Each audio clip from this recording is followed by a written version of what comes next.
Thomas Jefferson and Alexander Hamilton's political genesis. Conflict emerged between America's first political parties involving the Federalists and the Republicans, who were also known as the Democratic Republicans. The Federalists were led by Alexander Hamilton, whilst the Republicans were led by Thomas Jefferson, making definite conflict apparent. These two political parties were the very initial political parties created and introduced to the Western world.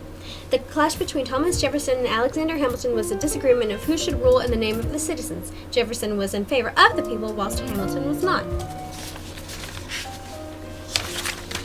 As the head of the Republican Party, Thomas Jefferson insisted that the nation's future lay not with the Federalist bankers and merchants, but with plain Democratic farm folk.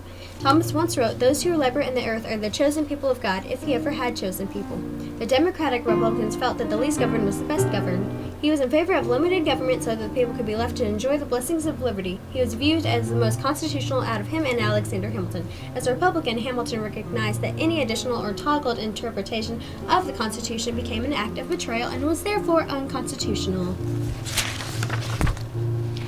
As the leader of the Federalist Party, Alexander Hamilton stood for a strong national government in which the rights of the states was not comparable to the importance of national power and overall unity. Hamilton dreamed of a nation with a strong manufacturing economy, not agriculture, which was what the majority of the economy was based on. Hamilton favored rule by the wealthy class, and in many citizens' perspective, he lost his sense of constitutionalism.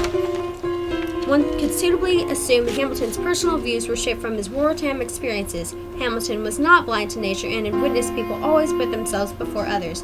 He felt it was always an act in the name of human nature. The situation led Hamilton to conclude that his behavior would only end in error, confusion, and instability.